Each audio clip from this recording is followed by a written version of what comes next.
Hello, everyone, and have we got some crypto news for you?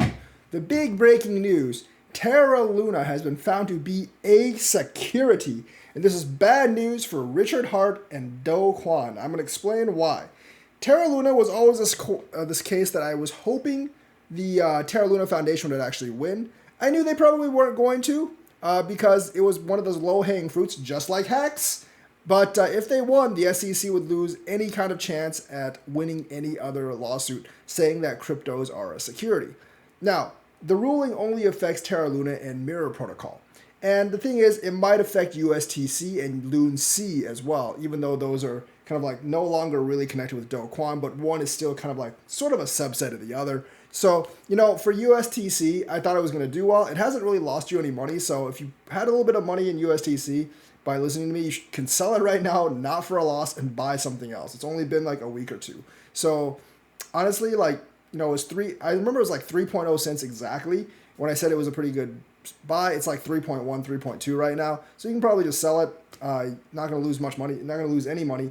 As for LoonC, I don't really know how much it's going to affect LoonC, but because a lot of the stuff is outside the United States for the development of LoonC, I don't think I would buy it anymore, that whole ecosystem, mainly because of this ruling, because I think this puts that ecosystem in danger in the United States, and a lot of the market is actually here. You're not going to be able to really buy it on centralized exchanges, but you know what? That might not matter. I don't know if LoonC's on any centralized exchanges within the United States, honestly. It just might be of DEXs, and if it's on DEXs, I think is generally okay. But either ways, I probably wouldn't invest in the LoonC ecosystem right now, obviously because of this ruling. Now, I don't know what this says about secondary markets. I really don't know what this says about secondary markets. They basically said the sales of LoonC to directly to customers by Terra Luna was a security. So the thing is, that's still up in the air, and I still think most of the other crypto cases are basically hinging on the Coinbase decision and not this decision.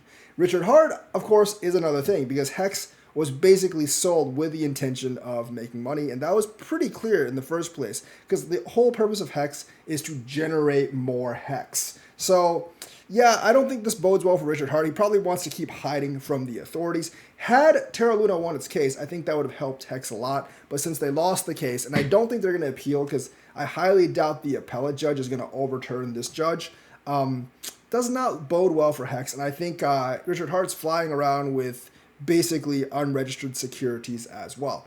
Luna and Hex were both obviously the very low-hanging fruit, the ones that the SEC can pick up some easy wins on. But like I said, the judgment might just be the same as the LBRY judgment. I think it probably is that the primary sales are securities, but they have not ruled on the secondary sale, and that's going to be determined on the Coinbase lawsuit. So very, very bad for Do Kwon because he now has sold an unregistered security. Very, very bad for Richard Hart because his is probably going to be an unregistered security as well because he sold to people. And not really sure what it says about Pulse Chain and other stuff because the sacrifice was a little bit different from an IPO, obviously, or ICO or whatever. But it's going to be kind of hard to kind of like get out of that conundrum for right now. But either way, right now, I think this affects LoonC and USTC slightly less because I don't think they're on any American exchanges anyways in terms of DEXs. I mean, in terms of CEXs, I don't think they'll get kicked off of DEXs, obviously. And obviously, the United States doesn't really have too much jurisdiction over those DEXs. But it is a blow to that community because it's going to be impossible to get like VC money, at least in the United States, for those projects anyways. So people who are developing on those projects might be a little bit out of luck. So Terra Luna is a security, does not bode well for Hex, does not bode well for Do Kwon. India has moved to block foreign crypto exchanges. And remember, this is India, so the American crypto exchanges are actually foreign crypto exchanges. So India's Financial Intelligence Unit is wanting to block Binance, KuCoin, Huobi, Kraken, Gate.io, Bittrex, Bitstamp, and MEXC. I don't think Coinbase operates in India, so they will not be able to operate in India. And if you are an exchange and you want to operate in India with its billion people, you have to register in India. And don't worry, crypto's not being kicked out of India because India still has something like 31 registered exchanges. I think this bodes well for WazirX. Yes, that's probably going to be the biggest one. So basically, till date, 31 VDA SPs have registered with FIU IND, and that's the Financial Intelligence Unit of India. However, several offshore entities, though catering to a substantial part of Indian users, were not getting registered and coming under anti-money laundering and counter-financing of terrorism framework. So it's not just the United States. Other countries are cracking down on this, and it's going to be really, really hard to actually operate a CEX without registration, which means like they're forcing people to their own country's exchanges or those registered within their own country. And it's going to be very hard if you want to money launder, escape taxes, or have really private transactions. And it's all going to be subject to specific regulatory requirements. You're going to register. You have to register with the Financial Intelligence Unit as a reporting industry, and you must follow the regulations outlined in the Prevention of Money Laundering (PMLA) 2002. This act mandates a set of obligations designed to prevent money laundering activities, including KYC and for onboarding clients. So KYC is pretty much going to be standard, not just in the United States, but throughout the entire world, because obviously none of these countries want you to escape paying them taxes. India, I think, has a 30% tax for crypto, and they also don't want you to send money within or do terrorist activities within the country. They're also working on a new framework, and it's going to have advanced KYC rules for crypto companies and require the release of real-time proof of reserve audits. So I think the real-time proof of reserve audits is actually a good thing. KYC, obviously, a lot of people are going to have problems with because, a lot of people in the crypto industry do not like KYC because it's an invasion of privacy.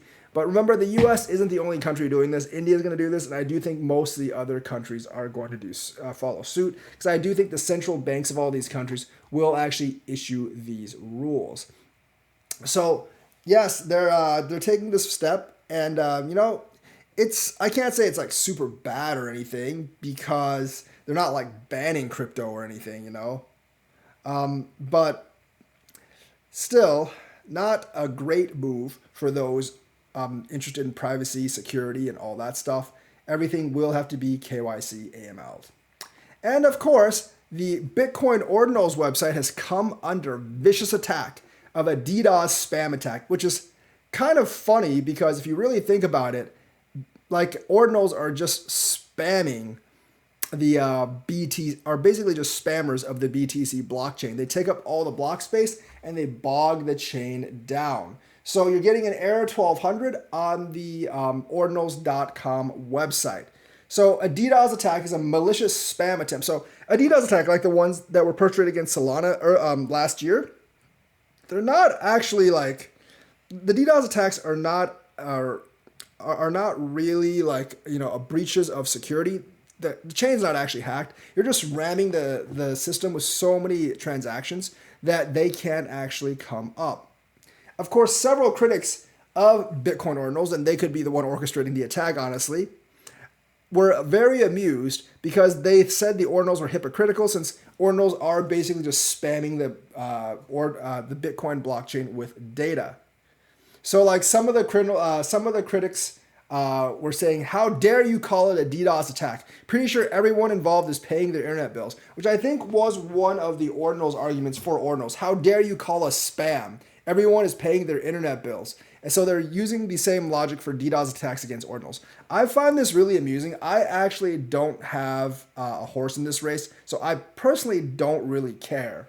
But it is kind of like what Ordinals are doing to Bitcoin, just spamming the Bitcoin with all this, spamming the Bitcoin blockchain with all this data. And he obviously has a disclaimer. I do not endorse DDoS, just pointing out the hypocrisy he added. Meanwhile, other Ordinals critics were more straight to the point. Meanhash warned Rod Armor against calling out the potential attacker for spamming its services. You don't want to censor valid TCP/IP packets, do you? Asked another Bitcoiner, Southern Hands.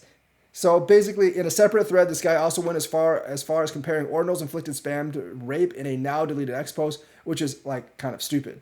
So, but anyways, Ordinals are kind of like DDoS spam attacks. You're essentially just spamming the Bitcoin blockchain, clogging it up.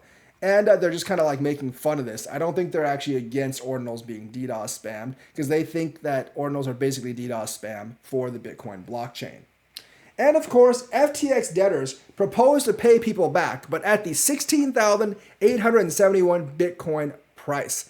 And since Bitcoin is at 42,478, you are getting pretty much a 70% haircut on what it is right now. Obviously, this was the price after FTX fell apart, and they want to go by your crypto's values at this point. So the debtors of FTX have released estimates of the US dollar value of cryptocurrency prices and foreign currency for customers holding claims with the defunct exchange. So they'll pay you back according to how many Bitcoin you have at this price. So you're getting significantly less than what the price is right now. They've delayed it for like a year, and now since Bitcoin's more than twice the price, they're going to screw you on the deal. And I don't think there's much you can actually do about it, because it's kind of like either take it or leave it. I don't actually believe FTX has that money, or they just want to keep some money to start up their new business, or they spent it all on lawyers, because the lawyers have taken hundreds of millions of dollars on their money.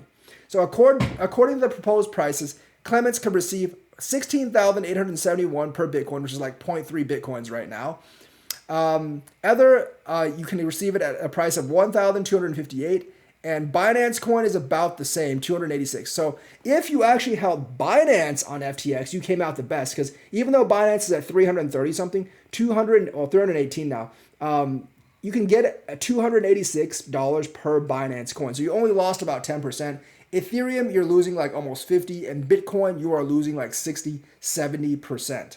The plan provides for claims in respect of digital assets to be calculated by converting the value of digital asset into cash as the petition date using the rates set forth in the digital assets conversion. So yes, you are getting screwed, but depending on whether you held BNB, BTC, or Ethereum, that's how much you're getting screwed by. So that's the news for today. Let me know what you think. Like and subscribe. Hit that bell notifications button. Thank you and have a nice day.